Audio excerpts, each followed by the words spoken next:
Olá, quem é você? Você já quis saber o que as pessoas pensam a seu respeito? Pois bem, é natural, né, nós termos aí o desejo de saber como as pessoas estão nos vendo, como as pessoas, o que elas imaginam quem nós somos e como nós somos, não é verdade? Jesus também fez isso. Então Jesus e os seus discípulos partiram para as aldeias de Cesareia de Filipe. E no caminho perguntou a eles, aos discípulos: quem dizem os homens que sou eu? Jesus, ele ficou curioso. Vem cá, olha, eu já fiz tantas coisas, né? Já fiz curas, já fiz milagres, já estou caminhando com vocês e vocês caminhando comigo há algum tempo. Vocês escutam o que as pessoas falam a meu respeito. E o que as pessoas dizem que eu sou? Aí então os discípulos começaram a responder: João Batista, Elias, algum dos profetas. Pois bem, aí logo depois de saber, né, o que as pessoas pensavam a respeito dele, Jesus ele quis saber dos seus próprios discípulos. Então lhes perguntou: mas vós, quem dizeis que eu sou? Querido amigo, querida amiga, os teus amigos próximos, o que eles dizem que você é? Bem, as pessoas quando elas nos veem, as pessoas quando elas nos olham, elas acabam nos julgando e dizendo que nós somos determinada coisa ou determinada pessoa, não é verdade? Mas os amigos próximos, quem eles dizem ou o que eles dizem a nosso respeito? Então, Pedro respondeu: tu és o Cristo. Espetacular.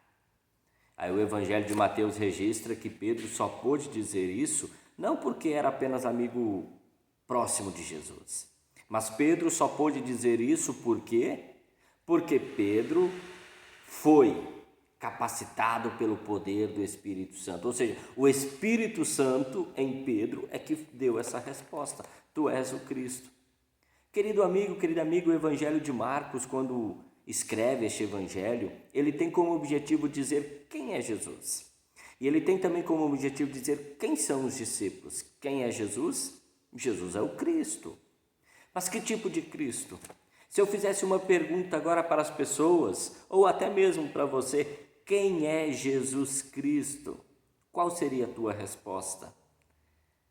Pois bem, há muitas ideias a respeito de Jesus. Há muitas coisas sendo ditas a respeito de Jesus. E muitas vezes nós ficamos um pouco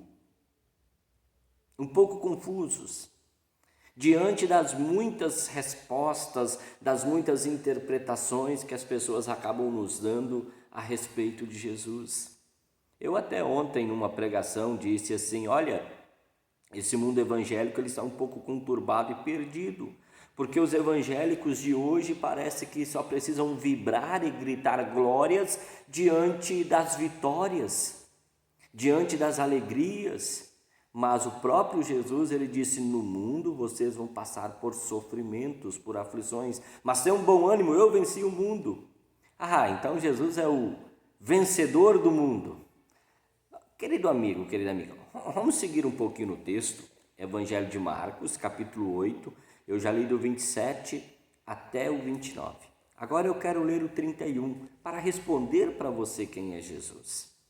Então começou ele a ensinar-lhes que era necessário que o Filho do Homem sofresse muitas coisas, fosse rejeitado pelos anciãos, pelos principais sacerdotes e pelos escribas, fosse morto e que depois de 3 dias ressuscitasse. Interessante. Jesus é a única coisa necessária para a minha salvação.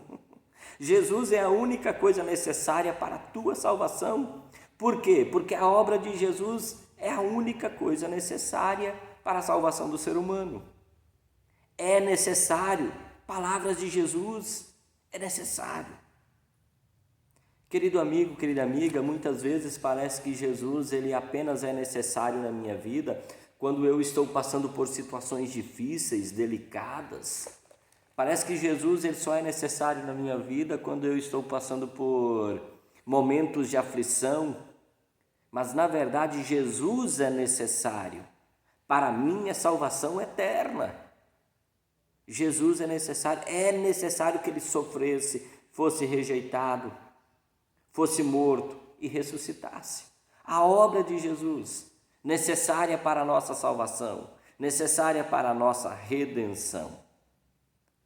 Mas sabem de uma coisa? O mundo continua confuso, perdido.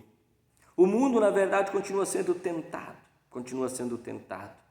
E esse Jesus, que é a única coisa necessária para a nossa salvação, infelizmente, para muitos, ele se tornou a pedra de tropeço.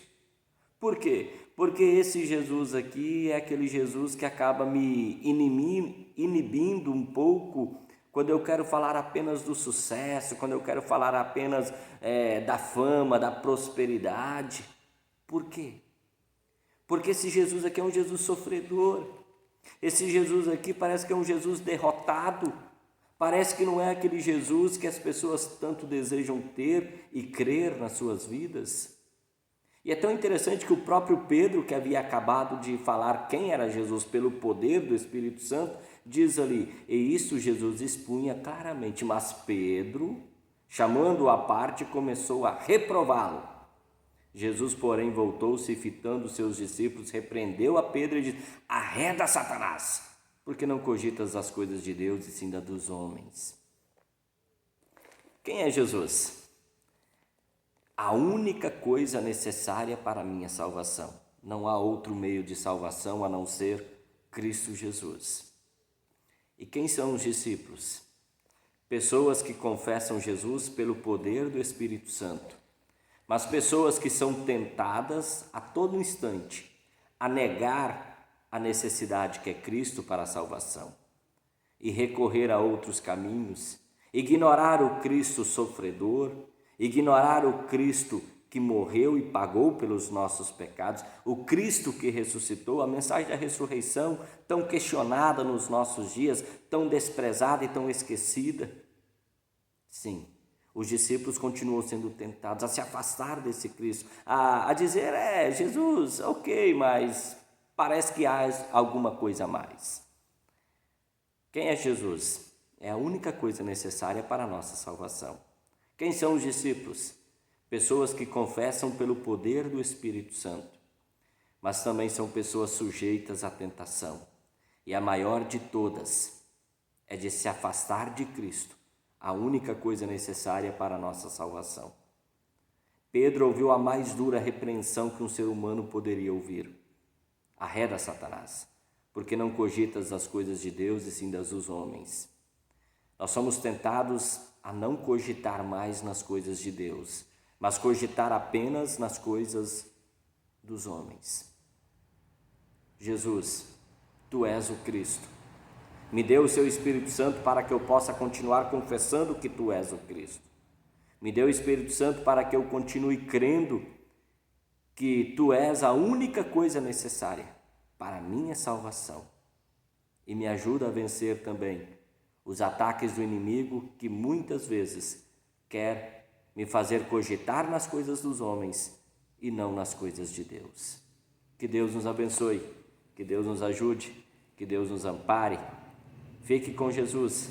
É tão importante, é tão urgente, é tão necessário continuar sabendo quem é Jesus, a única coisa necessária para a nossa salvação.